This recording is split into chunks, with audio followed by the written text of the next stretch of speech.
Everyone, आज हम आपको बताने जा रहे हैं use of even if. Even if कब इस्तेमाल किया जाता है? जब वाक्यों में भले ही शब्द आता है। जैसे भले ही तुम चिल्लाओ, मैं नहीं सुनूंगा। भले ही वह तुम्हें गाली दे, लोग कुछ नहीं बोलेंगे।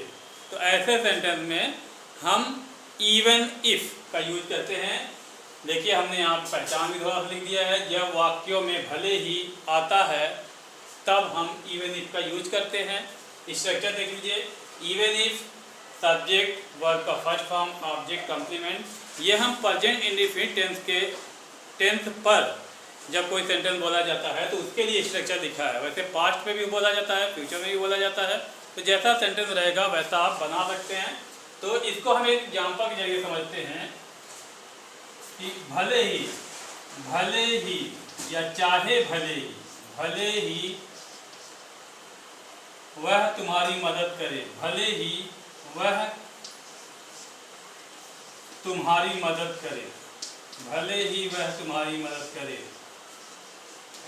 तुम्हारी मदद करे। भले ही वह तुम्हारी मदद करे, तुम कुछ नहीं करोगे। तुम कुछ नहीं करोगे। तुम कुछ नहीं करोगे। भले ही वह तुम्हारी मदद करे, तुम कुछ नहीं करोगे। तो ऐसे सेंटेंस कैसे बनाएंगे, इसको ट्रांसलेशन देखिए। पहले तो हम इवन इफ लगा देते हैं।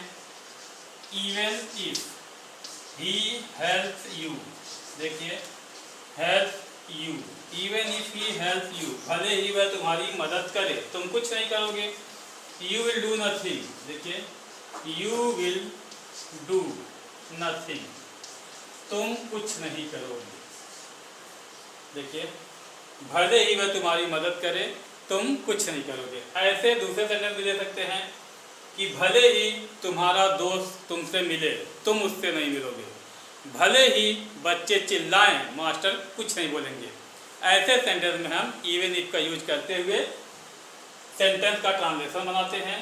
उम्मीद करते हैं कि आपको मेरी बात समझ में आ गई होगी। आगे हम फिर मिलते हैं एक नए टॉपिक के साथ। तब तक के लिए हैव ए नाइस डे।